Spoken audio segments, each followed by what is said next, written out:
Hello YouTube and welcome back. This is Nico and you're watching Dare to Game. Today we're playing Kingdom Come Deliverance and I'm bringing you a find guide. This one for the best weapons of each class. Now in this guide I'm going to show you exactly where to find these.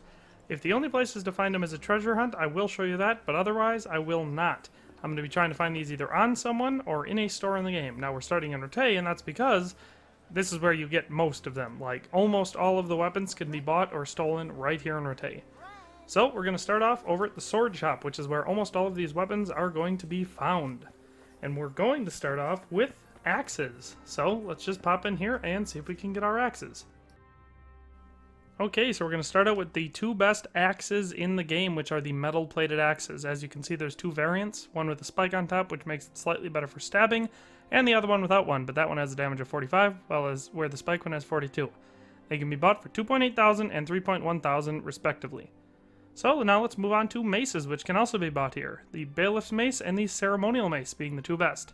Technically the Ceremonial Mace is slightly better because it has a little bit higher stab and slash damage, and also has a better defense rating. But you can buy or steal both of these at the Rete Sword Shop, just like the axes. Okay, so for best longsword, we actually have two that I'm gonna do. One is Herod's Sword, which you can get right here. You can buy it or steal it. It has the best one-hit damage of 75 for slash, and costs 2.6 thousand groschen here. The other one we're going to be looking for is St. George's Sword, which cannot be bought or found anywhere in a specific location since they patched the way to get it from Hans Capon's chest. So the only way to get it is from the chest north of Ledechko, which I'll show you, right now. Okay, so as you can see, we're over in the woods. This is, well, I'll show you right where it is on the map. But normally in this chest there would be the sword that we're looking for. I already took it out of there, obviously. I have it in my inventory, but this is normally, I think it's either a hard or very hard lock, but it scales with your level, so, be that as it may, this is really the only fixed place to get it. Now, the sword does spawn randomly throughout the world, so you can find it that way. But, yeah. So we'll just pop right into the map here. So you can see here's Ledechko. We're a little bit north and west of there. There's a woodland garden. It's pretty easy to find. But yeah, so this is the set place to find St. George's Sword. Alright, so next we're going to be looking at the best short sword in the game, which is the Stinger. And there are two really easy places to get this. Right here, he has it right on his belt right there. It's the Stinger. And then you can also get it from Swordsmith Fink in Sassaw. So basically just knock out or kill, or you can go upstairs and loot it from their or from his personal chest. But yeah, that's how you get the Stinger, which is actually the best weapon overall in the whole game.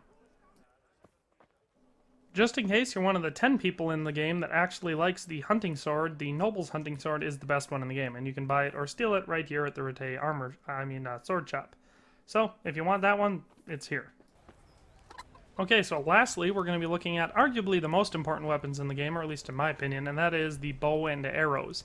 Now, there are two bows. In the base game, the best one is the Yew Longbow, and this is where to get it. You can buy it right here, along with the best arrows in the game, or at least the highest damage arrows. Okay, so, like always, we're just going to want to go in here, pop it over to damage, because that's what we're looking for, and the better piercing arrows are the best ones in the game. He will have 60 of them most of the time, and they have a damage of 150. And then you can see the Yew Longbow here, like I said, the best bow in the base game, with a power of 77 and a cost of 893.2. So the final weapon we're going to be looking at is the actual best bow in the game, and that is the Sinew Longbow. Now this one has a little caveat, because the only way to get this one is to have the From the Ashes DLC, and then you need to build Purvislavitz, restore it to its former glory. And when it comes to the decision between the guardhouse or the stables, you need to build the guardhouse. Now, there is a guy here you can buy it from, but I can never find it. So you go in here and you open this chest. It's a very hard lock, at least I think it was. I already opened it, and I already took the bow out of it. So I'll just show you the stats of the bow. So here you can see it. We have the Sinew Bow. It has a power level of 82. The minimum strength level to use it is 16. Agility is 11, so it's actually a really high-level bow. But with that being said, it's worth it because it is really the best bow in the game. With all that in mind, those are the best weapons in the game. I hope this guide helped you find them if you couldn't already. Like I've said before, almost all of these weapons, other than the Sinew Bow, I believe, spawn throughout the game. You'll encounter enemies that have them, and you'll be able to get them naturally. But If you're not patient or you just want them now, this is a great way to get them. So I hope you liked this guide, hope it was useful, but that does it for today. Congratulations on making it to the end of the video. If you did, I can assume you liked the content, and hopefully you'll subscribe and turn on the notification bell. If you haven't already, check out these links I have on the screen to see me on Twitter, Facebook, and Instagram. If you like my content and would like to support what I do here, there's a link to my Patreon account in the description, and a donation would be much appreciated. In any case, thanks for watching and have a nice day.